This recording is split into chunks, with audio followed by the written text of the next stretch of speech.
Assalamualaikum warahmatullahi wabarakatuh. Saya masuk Islam pada tahun 2002 karena pertanyaan kenapa. Kenapa sih Tuhan itu harus Allah? Kenapa sih Rasul itu harus Muhammad? Kenapa sih agama itu harus Islam? Dan kenapa sih saya harus masuk Islam? Karena saya masuk Islam dengan pertanyaan kenapa, maka pertanyaan pertama yang saya tanyakan ketika saya masuk Islam juga kenapa? Kenapa sih Islam yang begitu hebat yang saya temukan ini, Islam yang begitu indah yang saya temukan ini, ternyata pada kejadiannya, pada faktanya tidak seperti teorinya. Islam yang sangat hebat, sempurna, paripurna, tidak ada tandingan, tapi ternyata pada kenyataannya kaum muslimin di mana-mana terpuruk, kaum muslimin di mana-mana terjajah, sangat mudah sekali diprovokasi. Mereka punya mental yang buruk, mereka punya skill individu yang tidak baik, mereka juga tidak bisa dipercaya. Inilah yang saya jawab dalam buku saya Beyond the Inspiration. Why? Bismillahirrahmanirrahim. Assalamualaikum warahmatullahi wabarakatuh. Alhamdulillah, puja dan syukur senantiasa kita panjatkan kepada Allah Subhanahu wa Ta'ala yang telah menciptakan manusia, memberikan petunjuk kepadanya berupa Al-Quran, dan kepadanya kita akan dikembalikan pada satu saat yang tidak ada keraguan di dalamnya. Maka salat dan salam semoga tercurah dan terlimpahkan kepada baginda Nabi besar Muhammad sallallahu alaihi wasallam, dan kita berharap ketika kita kembali kepada Allah Subhanahu wa Ta'ala, maka kita termasuk orang-orang yang diakui oleh Rasulullah sallallahu alaihi wasallam sebagai bagian daripada umatnya. Teman-teman sekalian sudah dirahmati Allah, tentu saja ketika kita dihadirkan, kita disodorkan tentang berita-berita mengenai Baitul Maqdis, tidak sedikit di antara kita yang merasa bingung, merasa kurang referensi, merasa mungkin tidak terlalu banyak informasi tentang kejadian-kejadian yang muncul di Baitul Maqdis. Kenapa bisa muncul, kok bisa sih kayak gitu, dan mengenai segala sesuatu yang berkaitan dengannya. Nah, karena itulah teman-teman sekalian, saya pikir baik kiranya kalau saya memberikan sebuah sharing tentang apa yang saya ketahui tentang Baitul Maqdis. Karena saya juga sama teman-teman sekalian seperti orang-orang muslim yang pada umumnya, saya berawal daripada orang yang nggak ngerti tentang Baitul Maqdis. Saya nggak tahu tentang apa yang terjadi di sana. Kenapa sih orang-orang itu senantiasa ada krisis kemanusiaan di situ, ada perang di situ, dan ada segala sesuatu yang kayak nggak damai lah.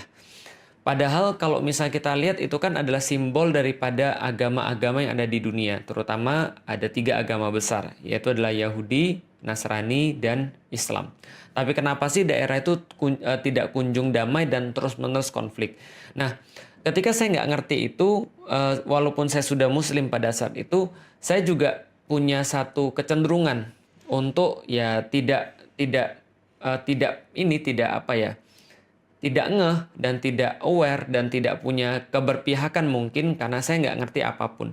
Karena itulah saya coba untuk mencari tahu tentang apa sih yang sebenarnya terjadi di Palestina, apa yang terjadi di Baitul Maqdis, dan termasuk kita akan coba menyampaikan juga term apa sih yang paling tepat untuk membicarakan masalah yang ada di sana. Maka teman-teman sekalian, sebelumnya saya pengen kasih tahu dulu bahwa ini adalah satu materi yang pernah saya buat sekitar tahun 2010, dan materi ini sedikit banyak merangkum apa yang terjadi di daerah Baitul Maqdis. Teman-teman tahu ya bahwa di Palestina yang sekarang teman-teman kenal, itu ada 2 daerah sebenarnya. Yang pertama adalah daerah West Bank atau tepi barat Sungai Yordan, yang itu cenderung lebih aman, dan satu lagi adalah wilayah yang namanya Gaza. Yang teman-teman tahu bahwa Gaza itu sekarang dipimpin oleh yang namanya Hamas, gitu ya. Nah, setelah itu 2 itu sendiri kan adanya di daerah yang namanya Israel, kita tahu. Nah, kita nggak apa-apa, kita punya pandangan dulu tentang itu, tapi saya akan sedikit sharing ini, insya Allah nanti akan membuat teman-teman paham tentang gambaran besarnya seperti apa. Dan teman-teman juga tahu bahwa Gaza ini kan kayak the world largest prison. Kenapa? Karena Gaza ini sendiri itu kayak satu daerah yang nempel di Mesir. Jadi perbatasan sebelah mana tuh ya? Timur, selatan, barat daya. Jadi barat dayanya itu berbatasan dengan Mesir. Jadi disitulah ada pintu yang namanya pintu Rafah, dan selain pintu Rafah itu, selain itu ada 7 pintu yang lain lagi yang memang langsung berbatasan dengan Israel. Sementara yang sebelah barat itu dia berbatasan dengan Laut Mediterania. Jadi memang Gaza ini ketutup dari manapun. Dia kayak disebut the world largest prison dan benar-benar hidup mereka itu terkunci dari arah mana saja sehingga pernah mereka diboikot listrik, air bersih juga susah di sana. Dan mereka juga kesulitan dengan segala macam fasilitas, tapi somehow mereka tetap bisa survive, yaitu adalah pertolongan Allah Subhanahu wa Ta'ala. Itu adalah Gaza. Dan Gaza ini sendiri terletak di satu wilayah lagi yang dikenal sama orang-orang disebut dengan Palestina. Jadi Palestina ini apa nanti juga akan kita jelasin. Dan di situ ada satu kota yang sangat penting bagi tiga agama yang disebut dengan bahasa internasional sebagai Yerusalem. Kalau orang-orang Muslim mungkin lebih mengenalnya dengan nama Al-Quds gitu ya. Jadi Al-Quds atau orang-orang yang di internasional menyebut Yerusalem. Daerah ini semuanya, ini adalah daerah memang daerah suci terhadap tiga agama. Pertama agama Yahudi, mereka menganggapnya ini adalah agama yang suci. Karena kenapa? Karena ini yang disebut dengan tanah terjanji bagi mereka yang mereka ambil daripada kitab-kitab suci mereka. Jadi ini adalah tanah terjanji yang dijanjikan oleh Tuhan kepada orang-orang Yahudi atau Bani Israel.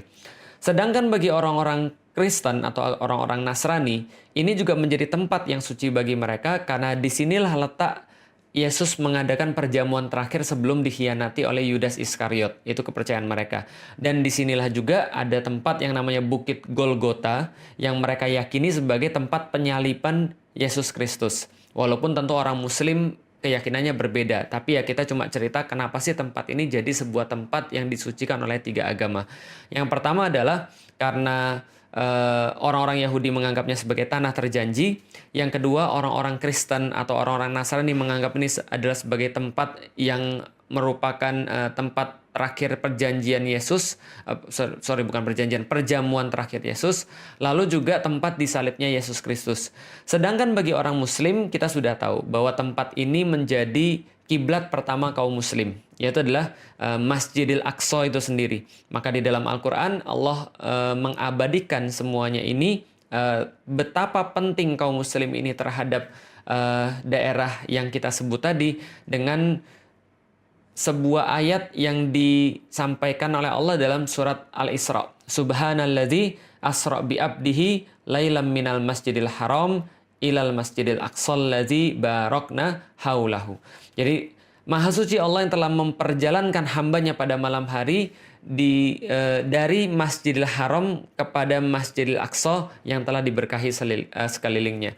Dan Rasulullah sendiri berpesan kepada kaum muslimin, kalau kalian itu jangan bersusah-susah untuk pergi kecuali ke tiga tempat, yaitu adalah Masjidil Haram, Masjid Nabawi, dan Masjidil Aqsa. Dan dalam banyak hadis-hadis yang lainnya, Rasulullah Shallallahu Alaihi Wasallam senantiasa menggarisbawahi pentingnya, indahnya, bagusnya, berartinya Masjidil Aqsa bagi kaum muslimin. Maka ini adalah menjadi sebuah tempat yang sangat penting bagi tiga agama di dunia.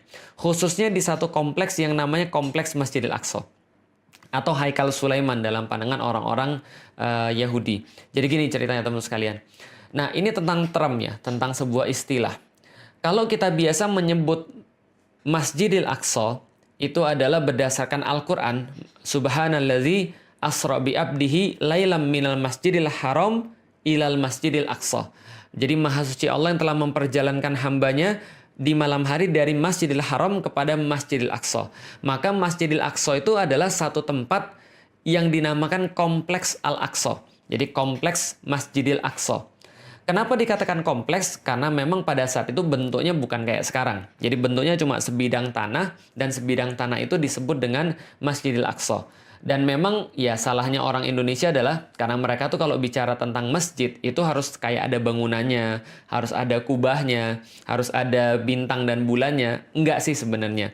Ciri-ciri masjid atau syarat-syarat masjid itu sebenarnya cuma 3. Pertama adalah dia punya tempat, jadi satu tempat tertentu. Yang kedua adalah dia punya batas, gitu ya. Jadi batas-batas yang dikatakan masjid, sehingga kalau orang berada di dalamnya berarti berlakulah hukum-hukum masjid. Yang ketiga adalah dia punya kiblat, itu aja sih. Maka sebidang tanah itulah yang disebut dengan Masjidil Aqsa. bukan seperti yang salah duga oleh beberapa orang-orang pada zaman sekarang. Oh, Masjidil Aqsa itu ya Ustadz ya, yang ada kubah emasnya. Bukan, itu kubah as-sokhra atau kubah batu. Karena Umar bin Khattab ketika pergi ke sana, dia melihat ada satu tempat dan ada batu di sana dan dia berkata inilah tempat Rasulullah Shallallahu Alaihi Wasallam Mi'raj ke Sidratul Muntaha. Maka dibuatkan kubah di situ, maka dinamakan kubah yang melindungi batu atau kubah yang di bawahnya ada batu. Itu kubah sokhro yang berwarna emas.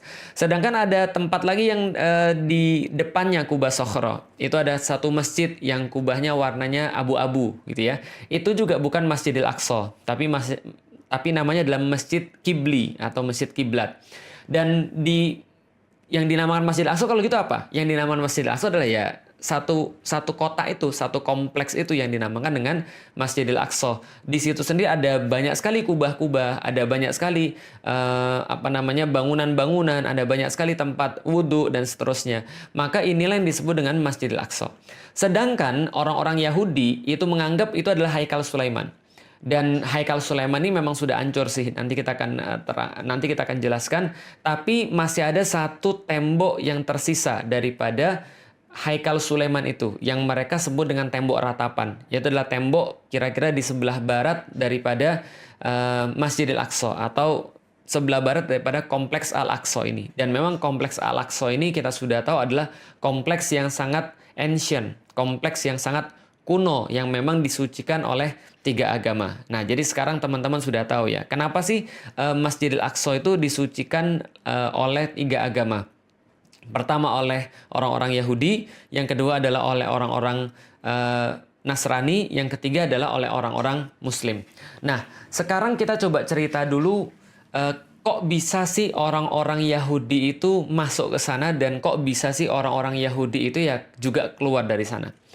Pertama-tama teman-teman sekalian tahu bahwa Yahudi itu dulunya dikenal dengan nama Bani Israel. Jadi Bani Israel ini adalah keturunannya Nabi Yakub alaihi salam. Jadi Nabi Yakub sendiri itu bergelar Israel yang artinya adalah kekasih Allah. Dan dia punya 12 anak. Salah satunya teman-teman pasti sudah tahu. Jadi ada 12 anak dari 4 istri. Jadi dari 4 istri ada 12 anak. Yang teman-teman pasti kenal adalah Nabi Yusuf. Itu adalah anak daripada Nabi Yakub. Nabi Yusuf dan 11 saudaranya yang lain, itu mereka yang disebut dengan Bani Israel. Dan kita sudah tahu juga, Yusuf itu nanti menjadi bendahara Mesir, lalu kemudian orang-orang Bani Israel nanti masuk ke Mesir, lalu beranak pinak di sana. Singkat cerita kemudian mereka diperbudak oleh Fir'aun, lalu Fir'aun itu didatengin oleh Nabi Musa dan Harun. Maka Nabi Musa dan Harun itu ngajak mereka pergi dari Mesir untuk menuju ke satu tempat yang dijanjikan oleh Allah Subhanahu wa Ta'ala. Dan kita sudah tahu juga di dalam Al-Quran, ketika Nabi Musa itu datang ke sana, ke tempat itu, bertemu dengan orang-orang yang orang-orang itu kasar, gede. Inilah yang dinamakan dengan orang-orang Filistin. Jadi orang-orang yang memang asli di situ, orang Filistin. Maka kita kenal sekarang namanya daerah Filistin atau Palestina. Tapi orang-orang Yahudi kan nggak mau masuk. Allah katakan di dalam Al-Quran, mereka malah ngece. Mereka malah berbuat sesuatu yang tidak pantas kepada Nabi Musa. Sampai mereka menyakiti Nabi Musa. Gitu kan ya. Sampai Nabi Musa berkata, "Lima tu'zunani," gitu kan ya. Kenapa engkau menyakiti aku? Dengan apa? Ya memaksiati Nabi Musa. Tidak mengindahkan perintah Allah yang dibawa oleh Nabi Musa. Lalu kemudian mereka ogah-ogahan ikut Nabi Musa. Padahal Nabi Musa sudah menunjukkan mereka banyak sekali mukjizat dan sudah mengurus mereka. Tapi ketika mereka diminta untuk berperang, masuk ke dalam daerah yang sudah dijanjikan oleh Allah Subhanahu wa Ta'ala, mereka malah bilang, "Enggak deh, makasih, kami enggak mau ikut-ikutan. Kami ngeri ngelihat orang-orang yang ada di sana. Udah kamu aja yang perang sama Tuhanmu. Kami nggak mau ikut-ikutan, kami di sini duduk-duduk aja lah." Nah, karena itulah Allah murka kepada mereka dan Allah menyesatkan mereka sebanyak 4 masa. Mereka nggak bisa masuk ke sana. Dan mereka bisa masuk ketika zamannya nanti Yusha bin Nun yang melanjutkan pengurusan terhadap Bani Israel setelah Nabi Musa dan Nabi Harun. Dan itu pun mereka nggak berhenti buat masalah. Mereka malah kemudian ingkar terhadap perintah Allah. Mereka mempermainkan aturan-aturan Allah. Mereka malah membuat olok-olokan terhadap para nabi dan seterusnya. Dan singkat cerita lagi, Yusha bin Nun ini membagi tanah terjanji, tanah Filistin itu menjadi 12 bagian. yaitu adalah merujuk pada 12 Bani Israel atau 12 anak-anak Nabi Yakub. Sedangkan Yusha bin Nun sendiri itu menjadi sebuah penengah di antara mereka untuk memerintah mereka. Karena memang urusan mereka senantiasa diurus oleh para nabi. Tapi ya itulah, bukan Yahudi kalau enggak bikin masalah. Mereka bikin masalah lagi, mereka terpecah lagi, ribut lagi, dan akhirnya terbagi dua wilayah. Wilayah pertama itu ada kerajaan Israel yang ada di utara. Wilayah kedua namanya kerajaan Yehuda yang ada di sebelah selatan. Jadi kalau misalnya kerajaan Israel ini mereka punya ibu kota namanya Samaria. Sedangkan ibu kotanya kerajaan Yehuda itu ibu kotanya Yerusalem. Seperti yang sudah kita tahu dan kita sudah ceritakan tadi.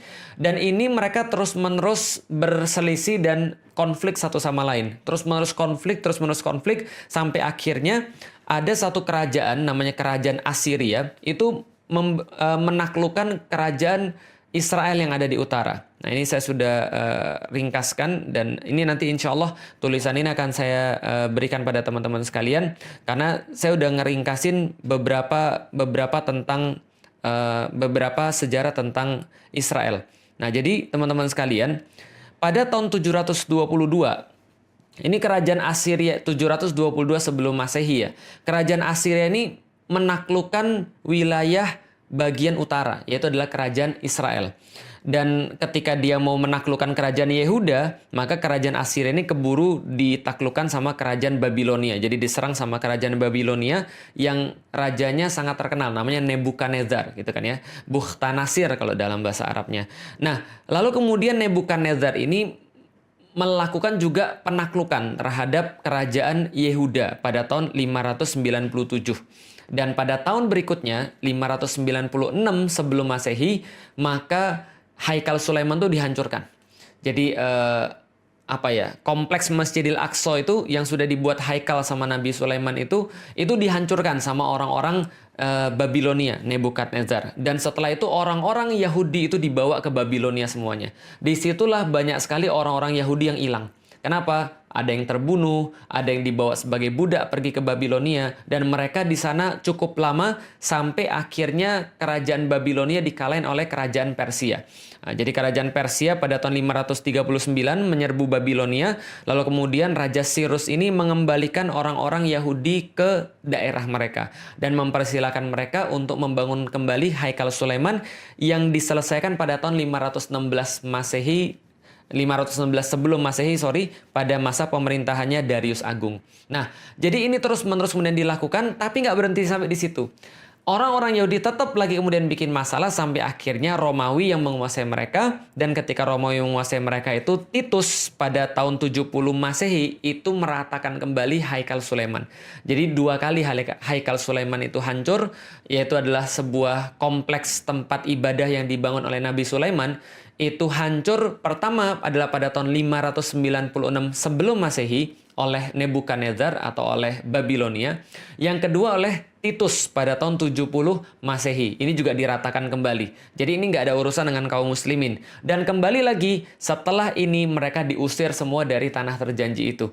Karena mereka itu bikin selalu masalah, membuat situasi jadi nggak bagus, dan senantiasa melakukan pemberontakan, maka orang-orang Romawi ngusir seluruh orang-orang Yahudi dari tanah terjanji mereka itu.